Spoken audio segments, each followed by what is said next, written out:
હનુમાનજી આમ ધર્મ સંકટમાં ફસાયેલા હતા ત્યારે શું થયું? કેવો ચમત્કાર? ચાલો જોઈએ. જય શ્રી રામ, જય બજરંગબલી. હનુમાનજી આમ દ્વિધામાં હતા જ ત્યાં જ એક રાક્ષસી મોટે અવાજે ગર્જના કરતી બોલી, ચૂપ થઈ જાઓ. આગળ ડગ ભરો તો વિચારીને ભરજો. સર્વનાશને નોતરું આપવું હોય તો જ આ અસહાય અબળા પર હાથ ઉઠાવજો. ત્રિજટાનો સત્તાવાહી સ્વર સાંભળતા જ આક્રમણ કરવા આગળ વધેલી રાક્ષસીઓ 2 ડગલા પાછી હટી ગઈ. ભયંકર દંતશૂળવાળી રાક્ષસી ત્રિજટા પાસે આવીને બોલી, અમને કેમ અટકાવો છો? તમે અમારા નાયક ખરા, પણ તમારા કરતા એ રાક્ષસ રાજની આજ્ઞા અમારા માટે વધારે મહત્વની છે. મહાકાળના મુખમાં કોળિયો બની જશો ત્યારે રાક્ષસ રાજ તમને છોડાવવા નહીં આવે.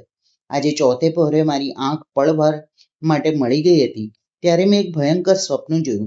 ચોથે પહોરે આવેલા સ્વપ્ન સાચા પડે છે એ વાત તો તમે સૌ સારી રીતે જાણો છો.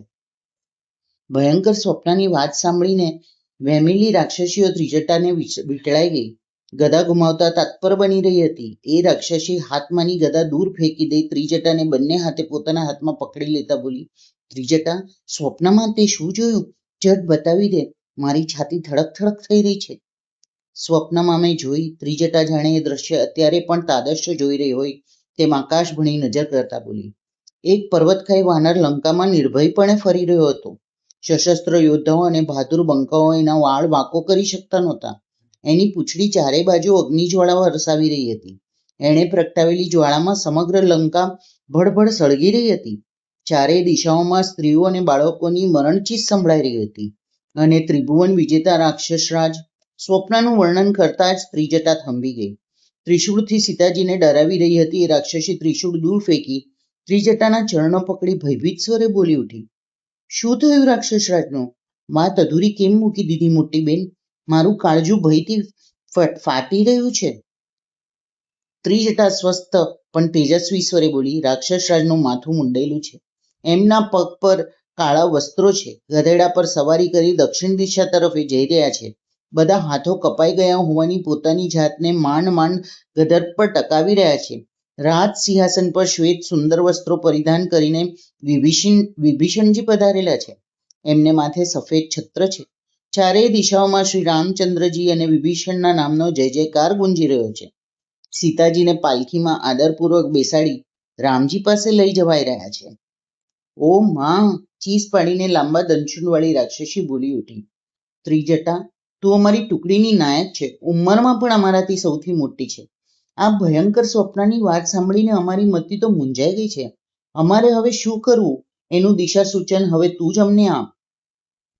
આકાશ ભણી માંડેલી દ્રષ્ટિ ત્યાંથી ઉઠાવી લઈ ત્રિજટાએ સર્વ રાક્ષસીઓ તરફ ફેરવી. પછી સીતાજી તરફ આદર વ્યક્ત કરતા બોલ્યો, હવે તો આપણું પરમ કર્તવ્ય એ જ થઈ પડે છે કે દેવીની સેવા કરવી.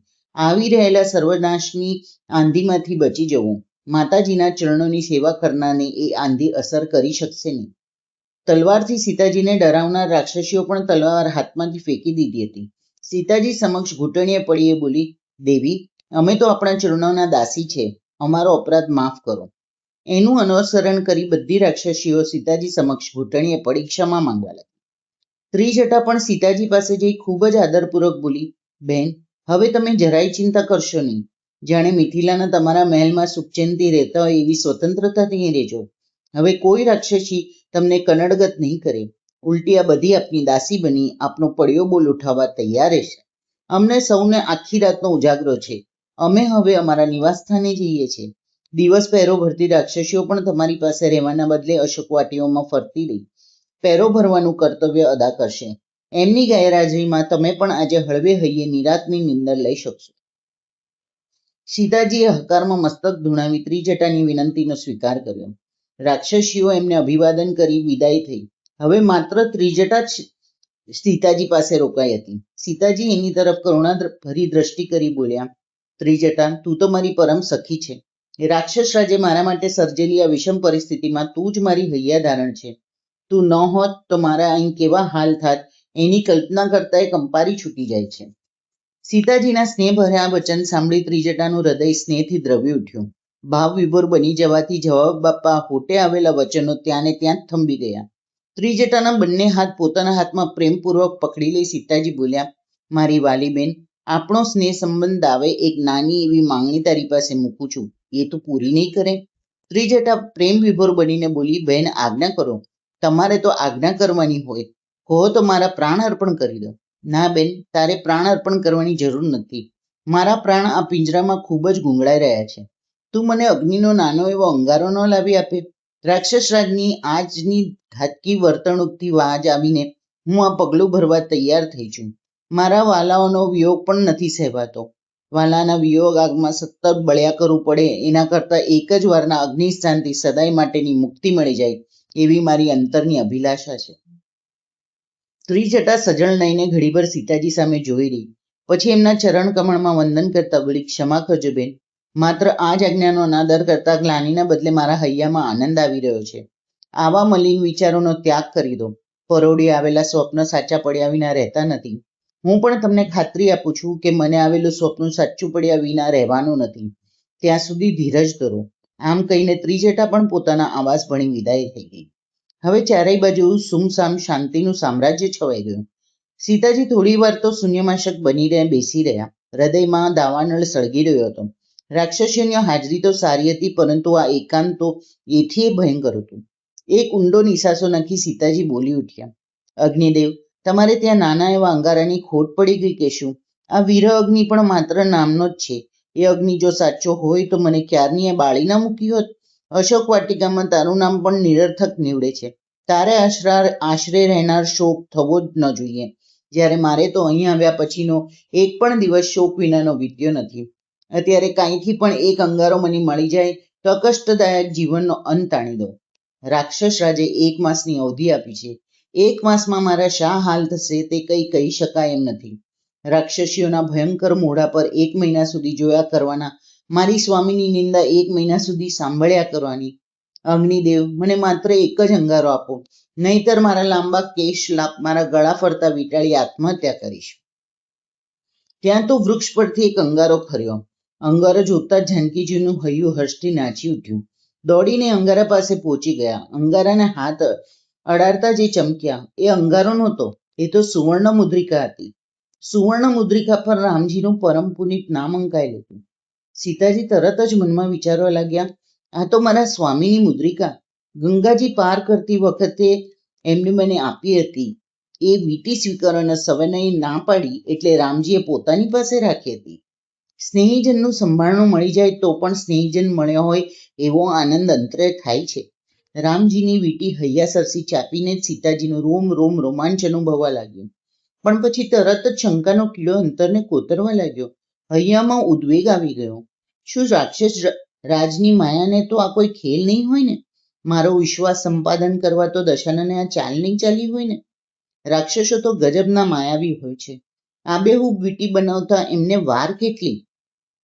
મારી શંકા તદ્દન સાચી છે.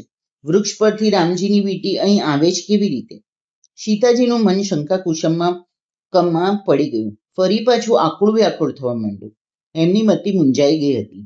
રાવણ જ્યારથી એમને હરી ગયો ત્યારથી એમને નિરાતની નીંદર લીધી નહોતી. લક્ષ્મણ રેખા ઓળંગી નાના દિયરને અવગણના કરી એ ભૂલ એમને કંટકની માફક ખૂંચી રહી હતી.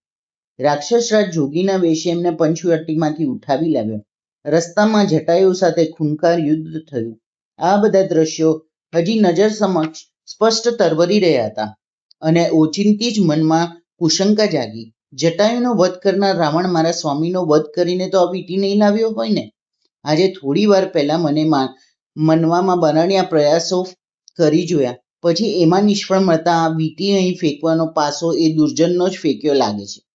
વૃક્ષની ડાળીઓ ઉપર બેઠેલા હનુમાનજી તરત જ ખ્યાલ આવી ગયો કે માતાજી ખરેખર મૂંઝવણમાં મુકાઈ ગયા લાગે છે. માટે હવે હું એમની સમક્ષ પ્રગટ થઈ જાઉં તો એમનો અંતરનો બધોય શોક સમી જશે. ત્યાં બેઠા બેઠા જ એમણે રામકથા ધીરે ધીરે સ્વરે કહેવાની શરૂ કરી. રામકથા સાંભળતા સીતાજીનું આશ્ચર્ય ઉલટું વધારે વધ્યું. પણ કથા જેમ જેમ આગળ વધતી ગઈ તેમ તેમ એમનું અંતર શાંત થવા લાગ્યું. બધો સંતાપ સમવા લાગ્યો. રામકથા તો અમૃત રાસાયણ સમી છે. રામકથા સાંભળતા શીતળ સાગરમાં ડૂબકી મારતા હોય એવો આનંદ સીતાજીને રોમે રોમે વ્યાપવા લાગ્યો. વિષાદ વેળા મુખ પર પણ પ્રસન્નતાની રેખાઓ અંકાવા લાગી. ઘડીભર તો સીતાજીને એમ લાગ્યું, હું આ કોઈ સ્વપ્ન તો નથી જોઈ રહી ને.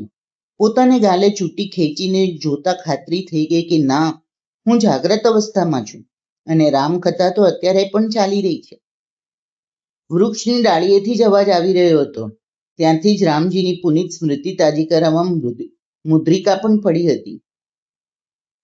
સીતાજીની આ વિસ્મયતાનો કાલે એમને શું ફળ મળ્યું તે જોવા ફરી પાછા મળજો. બોલો જય શ્રી રામ, જય બજરંગબલી.